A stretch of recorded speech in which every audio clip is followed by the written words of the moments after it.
Welcome to The Blind Spot, our post-show here at Flashpoint. We're all gonna have a little tequila after a long day. Cheers, guys. Who's looking at you, kid? I know where this ends. I've seen it many times before. Not like this, you haven't. Not on broadcast. That's true. Thank God.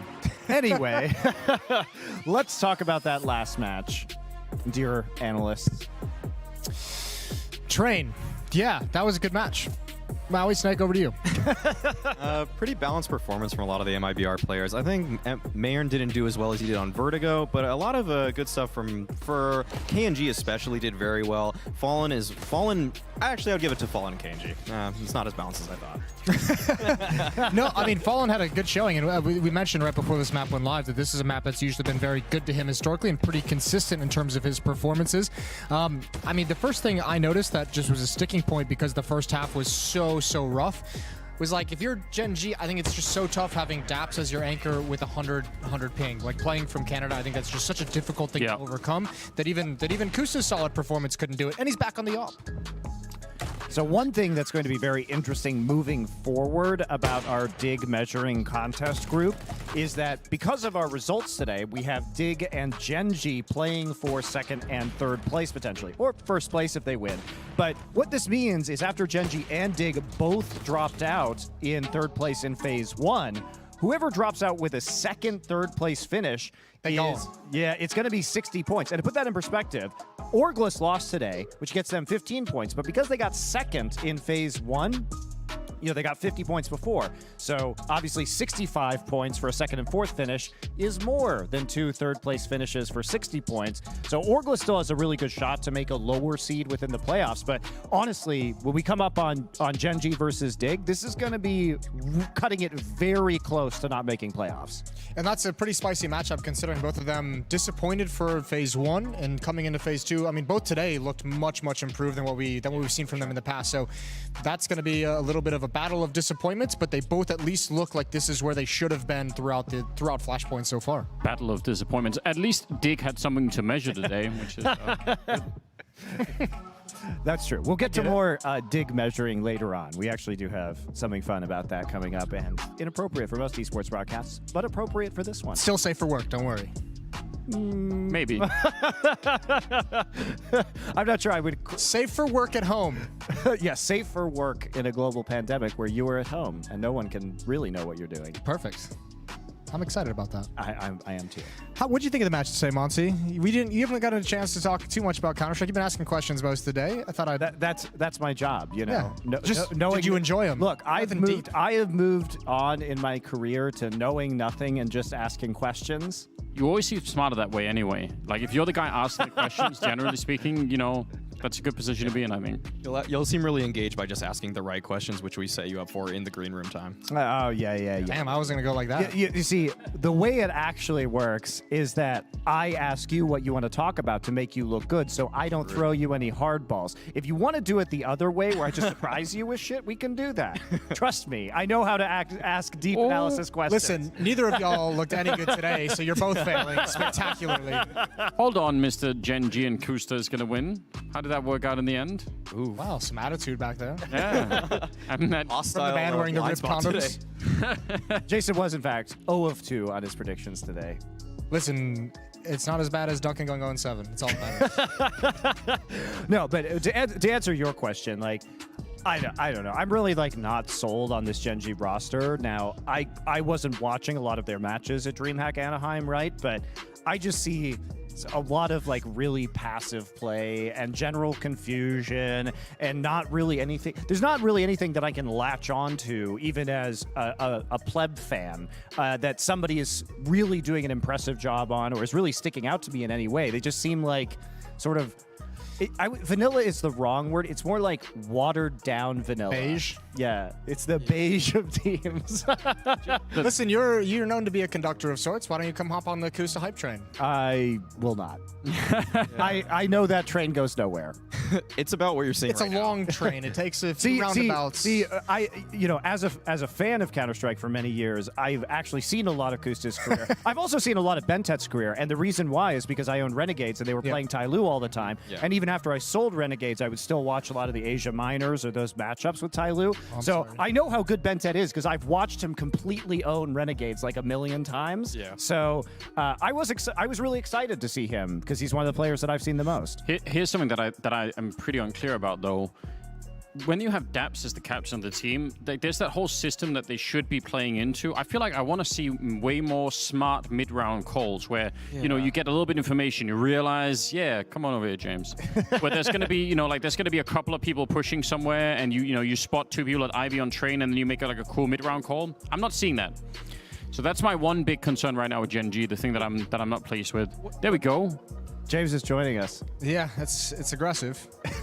The difference between them and Anaheim is mostly like star power, actually. It feels like Bendet did serviceably well at Anaheim, and Som was playing out of his mind at Anaheim. We haven't seen that at all. He was winning every clutch. It felt like he could do no wrong. This is why I was excited because you guys are selling this shit to me so hard. I'm like, yeah, I like Bentet. That's why we're I know excited this too. guy. You know, I'm excited to see him on this team, and then now I'm just not. Like Daps is doing a decent job putting together like nice defaults and things like that, but honestly, he's not really putting together the cool set plays that someone like JT, a less experienced leader, is doing. I think. Listen, I know I've also been very hard on Gen G, but the longer I've thought about it, it's like I almost kind of do want to give this team a little bit more time before I drag them too much through the mud. Yeah, because I do certainly think that Bentet catching up and getting into speed and getting acclimated in this team, it could solve a lot of the issues that we talk about with roles. So if he steps up, if he gets comfortable, then maybe they don't have those role issues anymore. In my experience, my 15 years of experience in esports, the way that you guys describe this team to me, and you can tell me if I'm wrong, is that they probably came out of DreamHack Anaheim and they didn't really have a system in place yet. So there was room for a lot of people to make individual plays and they were playing a little bit more puggy. And then once you start to implement that system, where we talk about how Bentet used to play on Tai Lu, it's going to take time for him to acclimate, and you kind of have to run all these defaults for a while. It's like you went from just complete freeform to trying to impose a system, and then having later on being able to play within the boundaries of that system a little more loosely. So I don't necessarily have, based on your descriptions, I don't necessarily have a complete loss of faith in this roster. No, it's like anything else, right? You have to start with the foundation, and once you learn that foundation, which is like the default tactic, then you can start building off that. Then you can start saying, "This is our default. We run it very well. You know, maybe it's hit or miss. Maybe we win some, we lose some. But out of that default, now we can set up with that same look, and we can execute this kind of a tactic out of it. Hit this timing over here, and you can change a couple things here. Maybe this player on the default rotates the other. So you have to get the default down first before you can build anything upon it, which I think is where they're at. And you have to get accustomed to each other's playstyles and really try and figure out. And it's going to look ugly as you try and get good. Yeah. So I'm kind of with you guys on that one, but it does look pretty bland. Yeah. Bland right now. Needs salt. Anyway, enough about people who lose in Counter-Strike. Let's talk to some people who win in Counter-Strike sometimes, like MIBR, who is on with us for an interview right now. Please tell me it's not Taco, because then I can't be mean. Oh, it's Mayor, and I can't be mean either. Hi, what's up, guys? Are you the sacrificial victim today? Yeah, I'm the victim today. Did you guys draw short straws? Did you draw the short straw to be on the interview? How do you decide this? Oh, that our manager just came down and talked to us who's gonna do this. Well, and today is me. So. We're glad to see you. And I know Maui really appreciated your Vertigo performance, said you would have a particularly strong showing on that map. What is it about Vertigo that allows you to show off your skills? Sorry? What is it about the map Vertigo that allows you to show off like how good you are, or how talented you are? Like, is there something about the map that lends itself to your playstyle, or do you just feel comfortable on it? Yeah, I like the map. It's a map when I'm a solo player, a really solo player, because I play B on the default and I play B on the city, so it's a very solo bomb, but I feel comfortable, and yeah, it's one of the maps I like more. Nice. I had a question because you've come from like a region that doesn't have a whole lot of obviously pro teams or even pro players. What's it been like coming into a team that has like championship pedigree to it? What's been the biggest jump up in terms of level of dedication, level of play that you've experienced playing with the MIBR guys?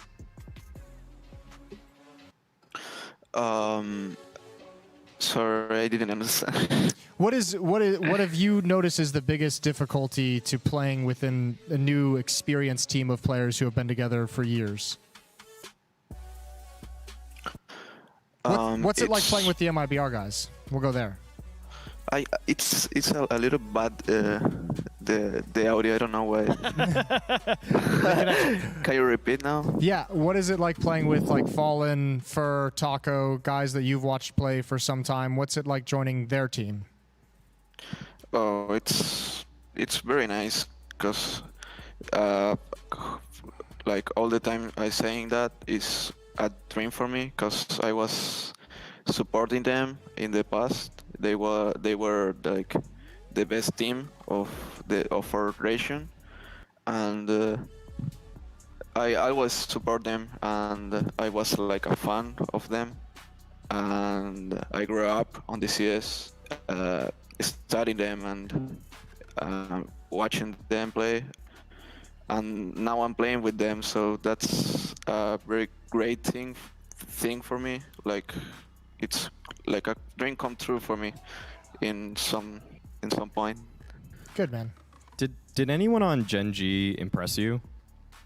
Or Yeah, I think they are all good players, and I think Sam is a very talented guy.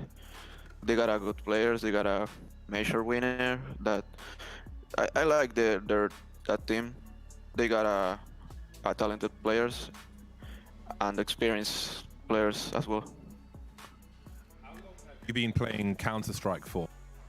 Because you're really young and obviously your career has gone like this. So I'm wondering how long you've played Counter-Strike for. How long I play? Yeah. I started playing in 2012, CS 1.6. Oh, wow. And So wait, how old were you when you started playing then? I was 9 years old. Yeah. God damn. 9, 10, something like that. Do you ever look back and say, "Thank God I didn't play Source"? Yeah, I hate that game. My man. I never like that thing. I tried, but I think CS 1.6 and CS:GO are so much better. What do you Right. think your biggest strength as a player is? My biggest what? Strength. What makes you a good player? The best thing about you.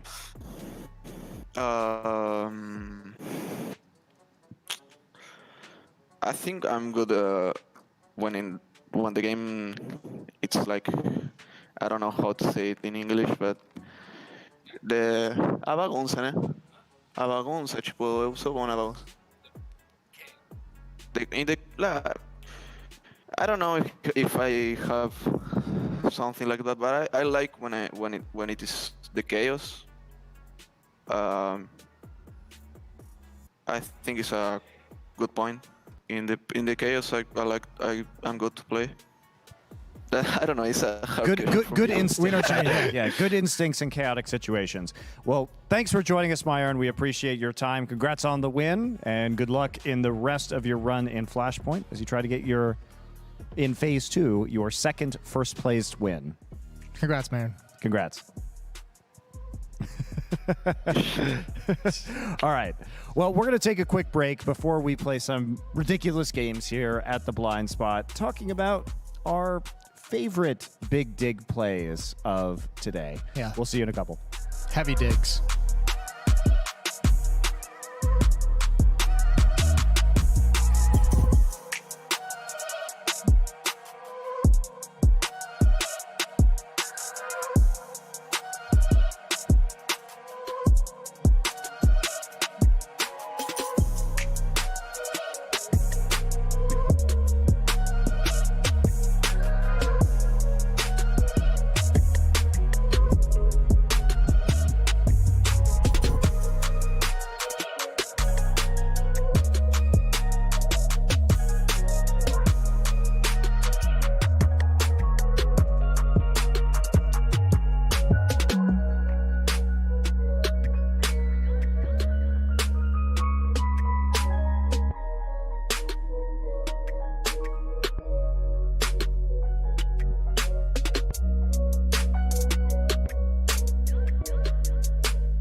We're back at the blind spot.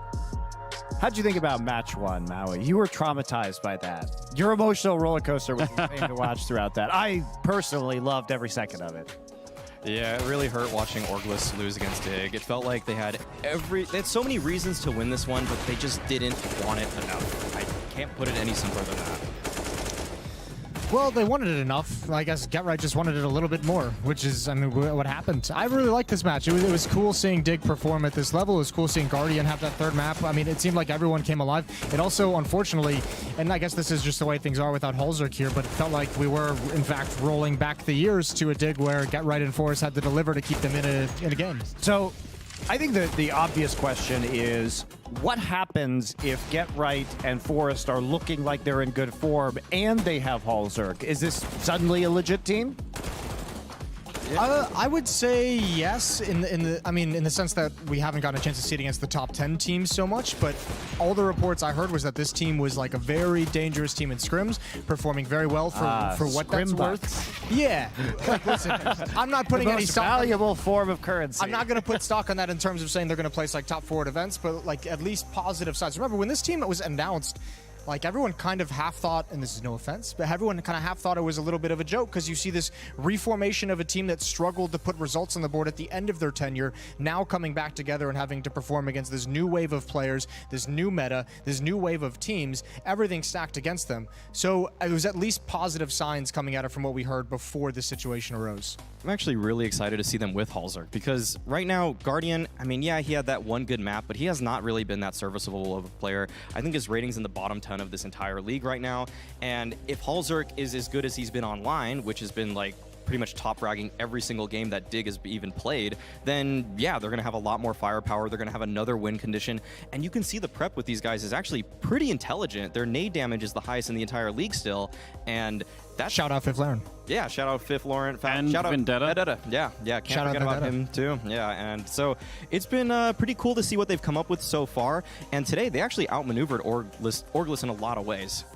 Yeah, and we do have a clip that I took of you backstage, which I Maui's so composed right now, but I really enjoyed everything about watching him backstage during this match. So I decided just to, this is the last round of overtime between these two teams on our third map. If Dig just think of the exec is going to win this game for them, they're sadly mistaken. Not a chance. Well, you've been nailing all this shit. Not a chance. Oh yeah. Infinite. Okay, he did his job. He did his job. Gonna go down for free here. Gonna drop from above. No, dude, come on, dude, no. What is that, dude? And Guardian thinks he can do that. What is Guardian thinking he can do that? Look at the tears. Jumping on the I'm literally crying. Look at the tears. Yeah, you can't see it, maybe the quality or something, but yeah, I was literally crying. I had to go back. I had to go to the green room to cry after this.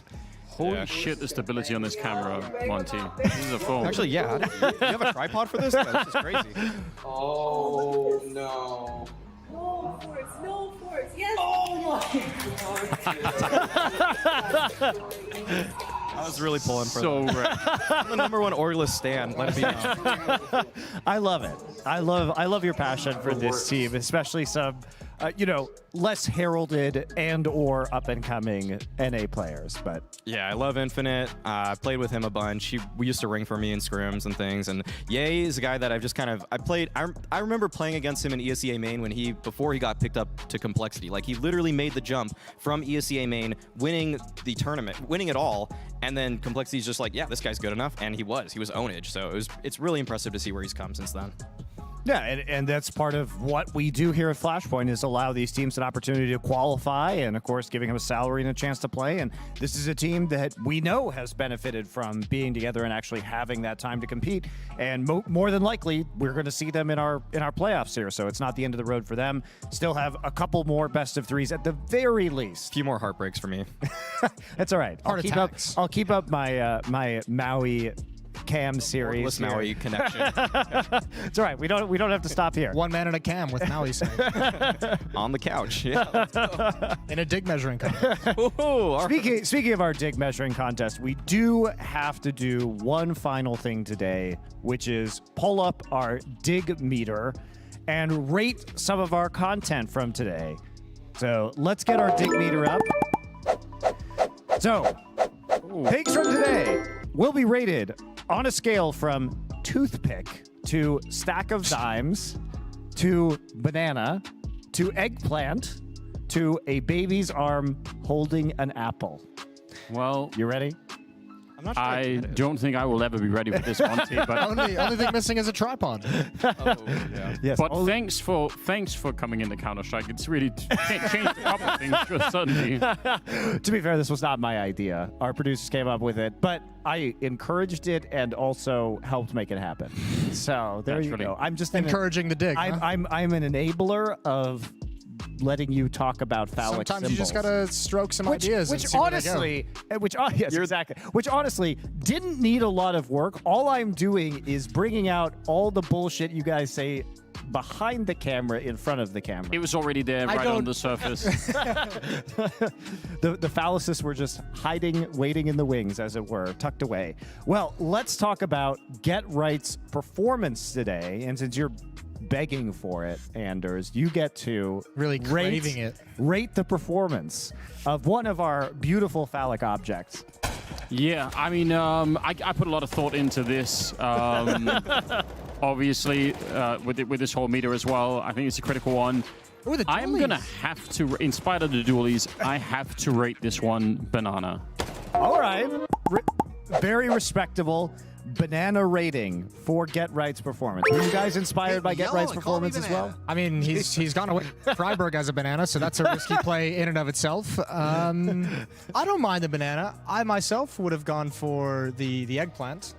To see the eggplant, the problem with that is there's a lot of circumference that you can run into some trouble with that one. Don't shame people for being size queens, okay? No, I'm just pointing out, I need more tequila. too much of a good thing and all that. Jesus. All right. Up next, I'm sorry to do this to you, Maui Snake. Are you really though? We have an unfortunate screenshot to look at here, which is Orgless on Inferno.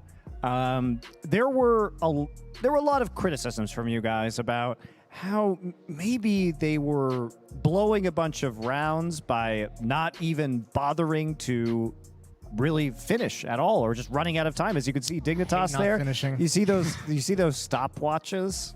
Yeah, you can see here that on the scoreboard beneath Dig that there's 3 stopwatches. That just means Orgless, they wasted all the time in the round. The reason Dig won wasn't by doing anything special. It's just by being old and getting older in the server. They just sat there, let the time pass, and Orgless just ran themselves out of the round. And that's not something... I think that's something they can do because they're young. They have a lot of time. They might think that's okay, but... All they need is a Some- sandwich, some- and they can do it again. Some might say that patience is one of the virtues of the wise, right? Yeah, so Dig was a master at that. Orgless, on the That other guy was hand... an idiot. All right. I don't think so. But where are they on our dig meter?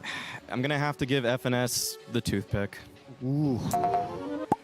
Well, don't single out FNS. Give it to the whole team. Wow. They're all listening to him, though. It's a They're group listening to him. toothpick situation. It's a bunch of toothpicks. We can see that. It's a bundle of toothpicks. It's a bundle, yes, a bundle of toothpicks. That could never be That could never be misconstrued as interpreted anything any other else. way. Everybody calm down. Yeah, that was really disappointing when we've seen such good aggressive play for them Yeah. from them before. So Even on their own map pick too. That's just what's so disgusting about it. should have had it a little bit better. So flaccid. All right, I'm gonna give you another opportunity to big up Orgless, considering you just had to put them down, and that was a pretty cool clip that we saw today from Ye that I know you were excited about. Yeah, this one got me pretty hyped.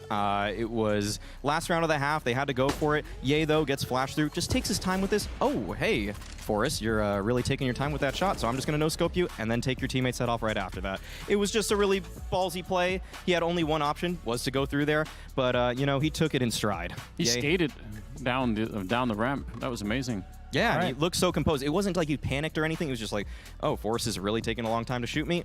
I'm just going to click him. All right. So what's your rating here on our dig meter? I'm going to give Ye the eggplant.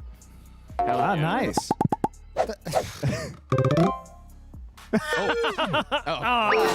that makes sense. One eggplant with water drop emoji or without. With water drop emoji and with Ye yelling, these guys are fucking old, which I know he was doing. He does that shit all the time. He did it during the LAN portion. He would say that kind of shit every time. Thoughts? Are you contesting the eggplant rating? Yeah, I can't be the only one in the world who thinks that play was more of like a roll of dimes. That's not an eggplant play. What was your what was Moses's eggplant of the day? Well, you'll have to wait and see, Monty. All right. So we do have one more or a couple more actually topics to talk about, and one of the things I know you brought up is that Gen.G actually swapped into this group. So as it stood in our initial group selection, Gen.G was one of the teams that had a swap option, and they swapped themselves with Contact to end up in the group with Dig as their first round opponent and Orgless and MIBR on the other side of the bracket. Yeah, I had that. That's a powerful play. I really admire that kind of courage. That shows a lot of confidence. You've obviously got some heat packing if you're going to make that kind of a decision. I have this as a baby's arm holding an apple. Very good. A powerful grip on that apple as well. Because, listen, they're swapping themselves into a group with major champions all around. Yeah, look at that. It's beautiful. Does it still count if they then go on to be absolutely slapped around? Yeah, wise man once said, if you're going to lose, you might as well have a big dig while doing it. Also, Anders, just because you're packing a baby's arm holding an apple doesn't mean that you know how to use it. All right. Isn't that indicative of Gen.G? It's not size that matters. It's the stroke game that counts. Exactly. I don't know if they were stroking it today. Maybe Kusta, though. It's become less subtle as we've gone on in this segment, isn't it? Flashpoint is not a show for subtlety. We abandoned subtlety a long time ago. That's fair. We built a bar and did tequila shots and are making dick jokes. So I think the jig is up on that one. Standard Tuesday. Keep tuning in, guys. I'm not following. All right, I have one, which is Moses attempting to swap his prediction before Dig versus Orgless. And the really painful thing for me was that he picked Orgless and then tried to go back on Dig, but not for a reason. Moses, this could have been baby's arm holding an apple if you had given me a logical, analytic reason for making the swap. I had plenty of reasons. I don't remember what they were at the time. You said you Shooting didn't some blanks. You literally said you didn't have a reason. At the time, I was just, that's for the show, Monty. Go on, think quickly now. Showmanship. Pressure is on. Listen, Come up with a reason. I knew Get Right was going to have an incredible series. I knew Forest was going to do a really good job. I knew Guardian was going to go nuts on that third map. You just knew. See, you just knew I just Guardian. didn't want to say it at the time. So there's two things this could have been, Moses. One of them was nothing at all if you had just stuck with Orgless. The second one is if you had had a reason for picking Dig, baby's arm holding an apple. The actuality of trying to switch for no reason as an analyst is stack of dives. Take second. That's admirable. That's a stack of dives move. You did move up one because you did. What does that sound mean? We know where that There's sound something comes from. going wrong, and that Dig. You did move up one because you did end up right, but accidentally. Perfect. Yeah, that's the best way to be right. No. No. All right. Well, it looks like He's riding have all you the way to the recovered your end. drone now, James? It was literally hanging on the back of the Flashpoint, the big Flashpoint thing in the middle of the stage. But I'm really sweaty. It took ages to find it. All right. Well, I'm glad we can have more UFOs on our breaks. Marvelous.